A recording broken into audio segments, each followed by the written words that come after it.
সংরক্ষণ করা তালের রস দিয়ে কিভাবে পায়েস ও কেক বানিয়েছি আজকের ভিডিওতে সেটা দেখাবো। এর আগের ভিডিওতে তালের আটি থেকে সহজেই কিভাবে রস বের করতে হয় সেটা দেখিয়েছিলাম। আজকে আপনাদের তালের রস দিয়ে সুস্বাদু পায়েস ও বাচ্চাদের খুবই পছন্দের কেক তৈরি করে দেখাবো। ফ্রিজ থেকে সংরক্ষণ করা তালের আইচ বের করে নিলাম। এই আইচগুলো নরমাল করে নিব। এর আগের ভিডিওতে তালের তেতো ভাব কিভাবে দূর করতে হয় দেখিয়েছিলাম। তবুও যারা ওই ভিডিওটি দেখতে পাননি তাদের জন্য আবার তাল হতে তেতো ভাব কিভাবে দূর করতে হয় দেখিয়ে দিচ্ছি। এখান থেকে যে পরিমাণ তেতো রস বের হবে এগুলো ফেলে দিব। এবার একটি সীসার বাটি নিব। বাটিতে এভাবে অল্প তেল লাগিয়ে দিব। এরপর একটি কাগজের টুকরো বাটিতে এভাবে বসিয়ে দিব। একটি ডিম ও হাফ কাপ চিনি ব্লেন্ডারে ব্লেন্ড করে নিব। এখন ব্লেন্ড করা মিশ্রণে 1/3 কাপ তেল দিয়ে দিচ্ছি। এগুলো মিশিয়ে নিচ্ছি। এবার 1 কাপ তালের রস ঢেলে দিচ্ছি। এখন 1 কাপ ময়দা দিয়ে দিলাম। এরপর দিয়ে দিচ্ছি বেকিং পাউডার। এগুলো ভালোভাবে মিশিয়ে নিচ্ছি। সামান্য ভ্যানিলা এসেন্স দিয়ে দিচ্ছি। এরপর সামান্য লেবু ও 1 চামচ গুঁড়া দুধ দিয়ে দিচ্ছি। মিশ্রণটি এরকম ঘন করে মিশাতে হবে। এখন সীসার বাটিতে মিশ্রণগুলো ঢেলে দিচ্ছি।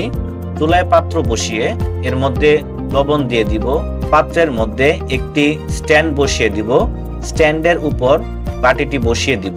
মিডিয়াম আঁচে কিছুক্ষণ রান্নার পর এভাবে চেক করে নিব। কাঠিটি কোনো মিশ্রণ না লাগে বুঝতে হবে কেক হয়ে গিয়েছে। এখন এভাবে নামিয়ে নিব। দেখুন বন্ধুরা, আমার কেকটি পারফেক্ট ভাবেই হয়ে গিয়েছে। এবার বাচ্চাদের পছন্দের পায়েস রান্না করে দেখাবো। চুলায় দুধ বসিয়ে দিয়েছি। দুধ একটু গরম হলে 1 কাপ আতপ চাল দিয়ে দিব। আতপ চালটি আমি অনেক আগেই ভিজিয়ে রেখেছিলাম।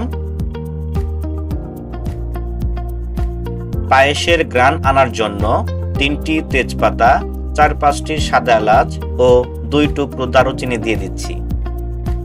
বন্ধুরা, লাইক এবং সাবস্ক্রাইব করতে টাকা লাগে না, কাজেই ভিডিওটি ভালো লাগলে লাইক এবং সাবস্ক্রাইব করে দিন প্লিজ। আপনার একটি সাবস্ক্রাইব আমাকে আরো ভিডিও বানাতে অনুপ্রেরণা জাগায়। এরপর 1 কাপ তালের রস দিয়ে দিব। দেখুন বন্ধুরা, তালের রস দেওয়ার সাথে সাথে কালারটা কেমন চেঞ্জ হয়ে গেল। সামান্য লবণ দিয়ে দিলাম। পরিমাণ মতো চিনি দিয়ে দিচ্ছি। লবণ এবং চিনি আপনারা স্বাদ মতো ব্যবহার করবেন। পায়েসটি হয়ে আসলে এর উপর বাদাম কুচি দিয়ে দিব। দেখুন বন্ধুরা, আমার পায়েসটি পারফেক্ট ভাবেই তৈরি হয়ে গেল। আজকে এ পর্যন্তই। আসসালামু আলাইকুম।